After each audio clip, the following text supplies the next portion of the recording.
ನಮಸ್ಕಾರ. ನಾನು ಝೊಹರಾ ನಿಸಾರ್ ಅಂತ ಹೇಳಿ. ನಾನು ನೇರವಾಗಿ ಮಾತಾಡ್ತಾ ಇರೋದು ಮಾನ್ಯ ಶಾಸಕರಿಗೆ. ಯಾಕೆ ಅಂತ ಹೇಳಿದರೆ, ಇವತ್ತು ನಾವೆಲ್ಲ ತಲೆ ತಗ್ಗಿಸುವಂಥ ಕೆಲಸ ಮಾಡಿದ್ದೀರಿ, ಜಾತಿ ನಿಂದನೆ ಮಾಡಿದ್ದೀರಿ. ನೀವೊಬ್ಬ ಶಾಸಕನಾಗಬೇಕಿದ್ರೆ ಈ ಜಾತಿ ಮತ ಧರ್ಮ ಎಲ್ಲ ಎಲ್ಲಿ ನೆನಪಿತ್ತು ಸರ್ ನಿಮಗೆ? ಆವಾಗ ನಿಮಗೆ ನೀವೊಂದು ಶಾಸಕ ಅಂತ ಹೇಳಿ ಹೆಸರು ಪಟ್ಟ ಸಿಗಬೇಕಿದ್ರೆ ಆಗ ನಿಮಗೆ ಎಲ್ಲ ಜಾತಿಯವರು, ಧರ್ಮದವರು, ಕುಲದವರು ಬೇಕಿತ್ತು, ಹೆಣ್ಣು ಗಂಡು ಎಲ್ಲರೂ ಬೇಕಿತ್ತು. ಈಗ ಮಾತ್ರ ನಿಮಗೆ ಪಟ್ಟ ಸಿಕ್ಕಿ, ಅಧಿಕಾರ ಸಿಕ್ಕಿ, ಹಣದ ಆಮಿಷ ಇರುವಾಗ, ಹಣದ ದರ್ಬಾರ್ ಇರುವಾಗ ನಿಮಗೆ ಇವತ್ತು ಜಾತಿ ನಿಂದನೆ ಮಾಡ್ತಾ ಇದ್ದೀರಾ. ಅಂದರೆ ನೀವು ಅಂದ್ಕೊಂಡಿದ್ರೆ ನಾನು ಶಾಶ್ವತವಾಗಿ ಶಾಸಕನಾಗಿ ಇರ್ತೀನಿ ಅಂತ ಹೇಳ್ಕೊಂಡು, ಆದರೆ ಜನ ಪ್ರತಿಭಟನೆ ಗೆದ್ದರೆ ಏನಾಗ್ತದೆ ಅನ್ನುವಂಥ ಪರಿಣಾಮ ಈಗಾಗಲೇ ನೀವು ಅನುಭವಿಸ್ತಾ ಇದ್ದೀರಾ, ಮುಂದೆನೂ ನೀವು ಅನುಭವಿಸ್ತೀರಾ ಅಂತ ಹೇಳೋದಕ್ಕೆ ನಾನು ಇಷ್ಟಪಡ್ತಾ ಇದ್ದೀನಿ.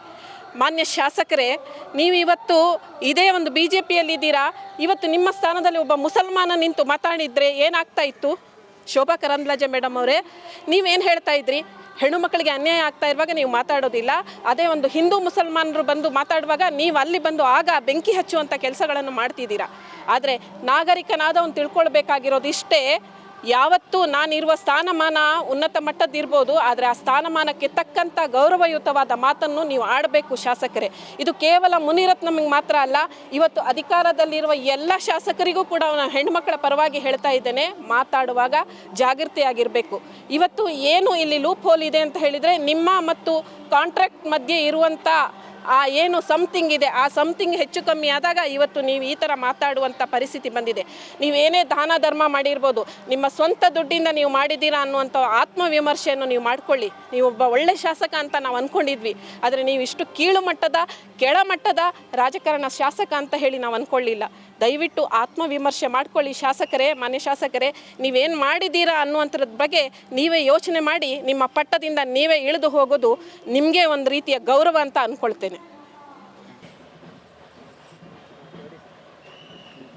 ನಮಸ್ಕಾರ, ನನ್ನ ಹೆಸರು ಚಂದ್ರಿಕಾ ಅಂತ.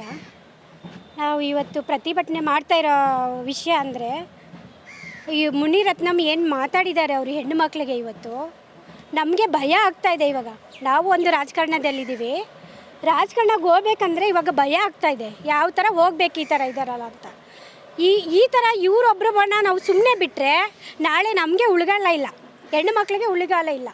ಹಾಗಾಗಿ ಇವ್ರಿಗೆ ಏನೇನು ಕಾನೂನು ರೀತಿಯಲ್ಲಿ ಏನೇನು ಮಾಡಬೇಕೋ ಅದೆಲ್ಲ ದಯವಿಟ್ಟು ಮಾಡಲೇಬೇಕು.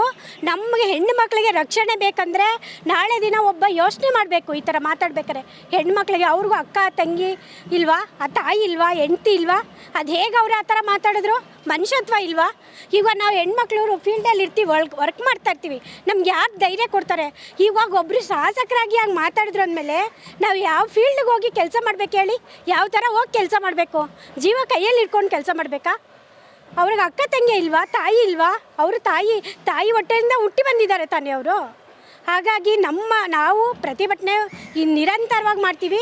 ಅವ್ರಿಗೆ ಗಡೀಪಾಲ್ ಮಾಡಲೇಬೇಕು, ಪಕ್ಷದಿಂದ ಉಚ್ಚಾಟನೆ ಮಾಡಬೇಕು, ಅವ್ರದ್ದು ಏನಿದೆ ಮುಟ್ಟುಗಳು ಹಾಕಲೇಬೇಕು. ಆಸ್ತಿ ಅಕ್ರಮವಾಗಿ ಏನೇನು ಮಾಡಿದಾರೋ ಅದನ್ನೆಲ್ಲ ಹಾಕಲೇಬೇಕು. ಇವತ್ತು ಹೆಣ್ಣು ಮಕ್ಕಳೆಲ್ಲ ಸೇರಿ ತುಂಬ ಸ್ಟ್ರಾಂಗಾಗಿ ಪ್ರತಿಭಟನೆ ಮಾಡ್ತಾಯಿದ್ದೀವಿ. Thank you. ಎಲ್ರಿಗೂ ಜೈ ಭೀಮ್. ನನ್ನ ಹೆಸರು ನಾಗಮಣಿ ಅಂತ. ಇಡೀ ಭಾರತ ದೇಶದಲ್ಲಿ ಮಹಿಳೆಯರಿಗೆ ಆಗಿರ್ತಕ್ಕಂಥ ಒಂದು ಸ್ಥಾನಮಾನ ಇದೆ. ಈ ಮಹಿಳೆಯರ ಸ್ಥಾನಮಾನನ ಬೇರೆ ಬೇರೆ ದೇಶಗಳಲ್ಲಿ ಹರಾಜಾಗ್ತಕ್ಕಂಥ ಕೆಲಸನ ನಮ್ಮ ಮುನಿರತ್ನಮ್ ಅವರು ಮಾಡಿದ್ದಾರೆ. ಈಗ BJPನಲ್ಲಿ ಹೀನಾಯವಾದ ಪರಿಸ್ಥಿತಿನಲ್ಲಿ ಈಗ ಸುಮಾರು ಜನ ಇದ್ದಾರೆ. ಅದರಲ್ಲಿ ಬಹಳ ಅಮಾನ್ಯವಾಗಿ ನಡ್ಕೊಳ್ತಕ್ಕಂಥ ಕೆಲಸನ ಮುನಿರತ್ನಮ್ ಅವರು ಮಾಡಿದ್ದಾರೆ. ಈಗ ಮಹಿಳೆಯರ ಬಗ್ಗೆ ಮತ್ತು ದಲಿತರ ಬಗ್ಗೆ ಹೀನಾಯವಾಗಿ ಕೆಟ್ಟದಾಗಿ ಮಾತಾಡಿದಾರಲ್ಲ, ಯಾವ ನೈತಿಕತೆ ಇದೆ ಅವರಿಗೆ ಅಂತ ಹೇಳಿ. ಈಗ ಮಹಿಳೆಯರೇ ಈ ನಮ್ಮ BJP ಸರ್ಕಾರದಲ್ಲಿ ಏನಿದ್ದಾರೆ, ನಮ್ಮ ಶೋಭಾ ಕರಂದ್ಲಾಜೆ ಇದ್ದಾರೆ, ಭಾಳಷ್ಟು ಮಹಿಳೆಯರಿದ್ದಾರಲ್ಲ, ಯಾಕೆ ಅವ್ರನ್ನ ಇನ್ನೂ ಮಾತಾಡ್ತಿಲ್ಲ? ಬಾಯಿ ಬಿಡ್ತಾ ಇಲ್ಲ ಮುನಿರತ್ನಮ್ ಅವ್ರ ಬಗ್ಗೆ. ಯಡಿಯೂರಪ್ಪನವ್ರು ಯಾಕೆ ಮಾತಾಡ್ತಾ ಇಲ್ಲ? ವಿಜೇಂದ್ರ ಅವರು ಯಾಕೆ ಮಾತಾಡ್ತಾ ಇಲ್ಲ? ನಮ್ಮ ಈಗ ಕೇಂದ್ರ ಸರ್ಕಾರದಲ್ಲಿ ಮೋದಿಯವರು ಯಾಕೆ ಮಾತಾಡ್ತಾ ಇಲ್ಲ? ಈ ಭ್ರಷ್ಟ ಸರ್ಕಾರ ಏನಾಗಿದೆ ಇವಾಗ ಅಂತಂದರೆ, ಇಡೀ ಕರ್ನಾಟಕದಲ್ಲಿ ಭಾಳಷ್ಟು ಒಂದು 50ರಿಂದ 60% ಜನ ಮನುವಾದಿಗಳೇ ಸೇರಿಕೊಂಡು ದಲಿತ ಹೆಣ್ಮಕ್ಳ ಬಗ್ಗೆ ಆಗಿರ್ಬೋದು, ಮಹಿಳೆಯರ ಒಕ್ಕಲಿಗರ ಹೆಣ್ಮಕ್ಳ ಬಗ್ಗೆ ಆಗಿರ್ಬೋದು, ಬಹಳ ಹೀನಾಯವಾಗಿ ಕಠಿಣವಾಗಿ ಮಾತಾಡಿದ್ದಾರೆ. ಇಡೀ ಭಾರತ ದೇಶಕ್ಕೆ ಆಗಿರ್ತಕ್ಕಂಥ ಅವಮಾನ ಆಗಿದೆ. ಇವ್ರನ್ನ ಕೂಡಲೇ ಗಡೀಪಾರು ಮಾಡಬೇಕು ಮತ್ತು ಈ ಕಾನೂನು ರೀತಿಯಲ್ಲಿ ಶಿಕ್ಷೆನೂ ಆಗಬೇಕು, ಅವ್ರಿಗೆ ಪಕ್ಷದಿಂದ ಉಚ್ಚಾಟನೆ ಮಾಡಬೇಕು ಅಂತೇಳಿ ಮಹಿಳೆಯರ ಪರವಾಗಿ ಧ್ವನಿಯಾಗಿದ್ದೀವಿ.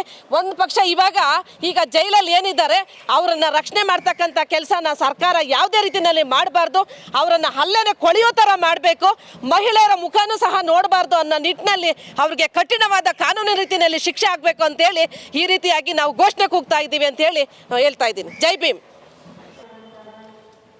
ಸರ್ ಹೇಳಿ, ಇವತ್ತಿನ ಪ್ರತಿಭಟನೆ ಯಾಕಾಗಿ? ಎಲ್ಲರಿಗೂ ಜೈ ಭೀಮ್. ಇವತ್ತಿನ ಪ್ರತಿಭಟನೆ ವಿಶೇಷವಾಗಿ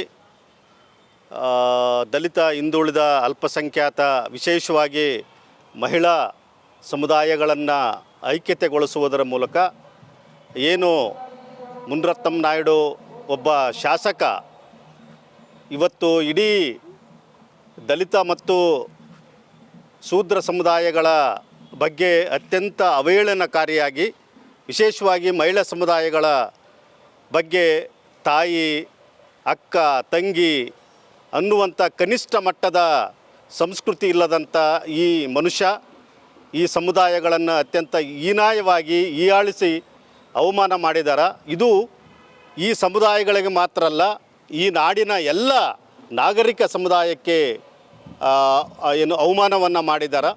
ಭಾಳ ಮುಖ್ಯವಾಗಿ ಈ ಒಂದು ಇವತ್ತಿನ ಪ್ರತಿಭಟನೆ ಸ್ವಾಭಿಮಾನಕ್ಕಾಗಿ ಮತ್ತು ಆತ್ಮಗೌರವಕ್ಕಾಗಿ ಪ್ರಮುಖವಾದಂಥ ಒಂದು ಹೋರಾಟವನ್ನು ಇವತ್ತು ನಾವು ಹಾಕ್ಕೊಂಡಿದ್ದೀವಿ. ಆತನ ಮೇಲೆ ಕಾನೂನಿನ ಕ್ರಮವನ್ನು, ಉಗ್ರವಾದಂಥ ಕಾನೂನು ಕ್ರಮವನ್ನು ತೆಗೆದುಕೊಳ್ಬೇಕು ಮತ್ತು ಆತನ ಏನು ತೀರ ಅನೈತಿಕವಾದಂಥ ಏನು ಆಸ್ತಿಯನ್ನು ಗಳಿಸಿದನೋ ಅದನ್ನು ಕೂಡ ಮುಟ್ಕೋಲಾಕ್ಕೊಳ್ಬೇಕು.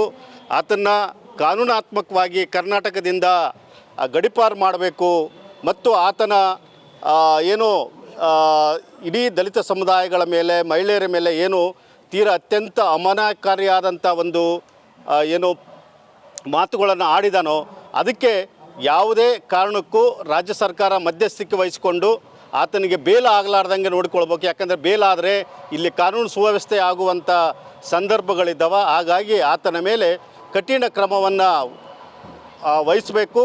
ಹಾಗಾಗಿ ಇದು ರಾಜ್ಯ ಸರ್ಕಾರದ ಹೊಣೆಗಾರಿಕೆಯಾಗಿದೆ. ಆ ಕಾರಣದಿಂದ ಇವತ್ತು ಎಲ್ಲ ಸಮುದಾಯಗಳನ್ನು ಒಳಗೊಂಡಂತೆ ನಾವು ಒಂದು ದೊಡ್ಡ ಬೃಹತ್ತಾದಂಥ ಪ್ರತಿಭಟನೆ ಮೂಲಕ ನಾವು ಸರ್ಕಾರವನ್ನು ಒತ್ತಾಯಿಸ್ತಿದ್ದೀವಿ.